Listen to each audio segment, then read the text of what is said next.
All right, let's give you the update on the governor of California, Gavin Newsom, directly responding to one Halle Berry, the Oscar winner, and her criticism, which was scathing. She hasn't hold, she hasn't been holding back, and she's telling a lot when it comes to her personal journey with menopause, and I'm not mad at her. Let's remind you of Halle's comments towards Newsom. I'm also fighting when I go to Washington and I introduce a bill that will ensure that $275 million go towards research and medical education. I'm also fighting on a state level when I help states like Michigan, Pennsylvania, and Illinois stand up menopause bills. Actually, a good thing that happened yesterday, Illinois just became the first state to mandate coverage for HRT, which is hormone replacement therapy. But the opposite of that, back in my great state of California, my very own governor, Gavin Newsom, has vetoed our menopause bill, not 1, but 2 years in a row. But that's okay, because he's not going to be governor forever. And with the way he's overlooked women, half the population, by devaluing us in midlife, he probably should not be our next president either. Just saying. She said it, didn't she? You see, that's what pretty looks like also.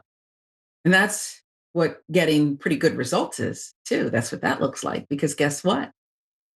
In an update, TMZ reporter caught up with Newsom at the Newark International Airport in New Jersey. And this was old buzz. This was on Thursday, shortly after Berry took to the stage at the New York Times DealBook event. Gavin Newsom, who also spoke at that summit, told TMZ he has been in contact with Berry's manager. This is so Hollywood.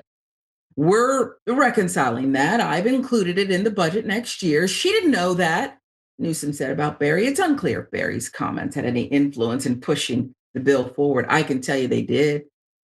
Do you want Halle Berry's words? Maybe he shouldn't be the next president. He's devaluing women in midlife. I mean, that doesn't even require much editing. You just take that chunk and loop it. It's a great campaign ad. So he said, I better mitigate this. I better reach out to Halle. Get me your manager. And they did.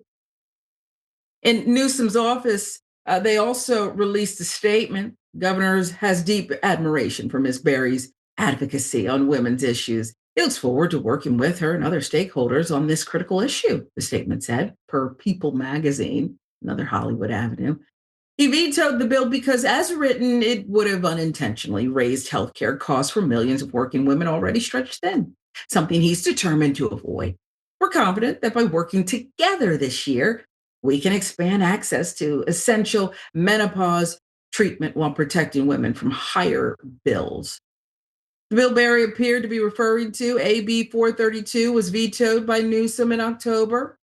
Legislation sought to expand insurance coverage for menopausal care, provide incentives to doctors who completed continuing medical education courses in perimenopause, menopause, and postmenopause care, according to its text. Menopause, she's a great actress. She's an Oscar winner, but menopause has been, in the last several years, her thing.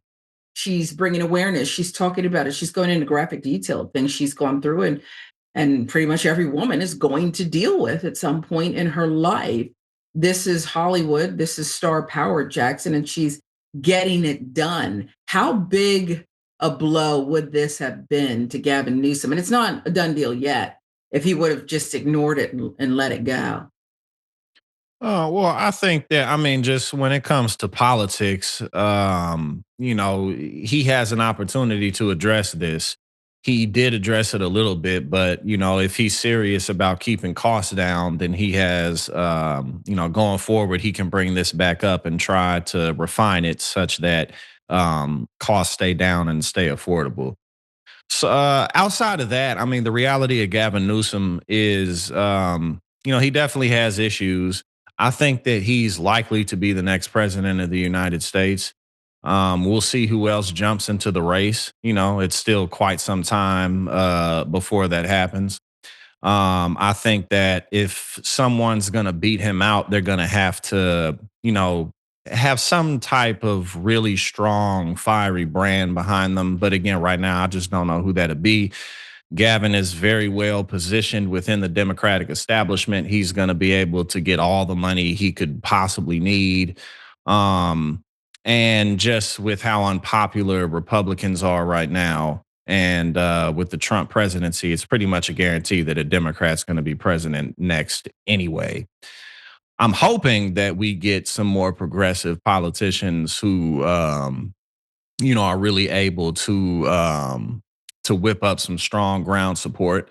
But again, that's still 3 years away, and we'll see. But as of right now, I think it's probably likely that Gavin Newsom is going to be the next president.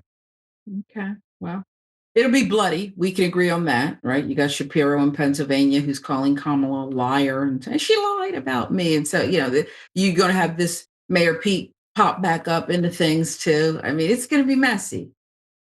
Yeah, yeah, we'll see, we'll see. But I'm all I'm saying is I think he's in a good position, Oh, yeah. to take advantage of all the resources that the Democratic Party has. Yeah.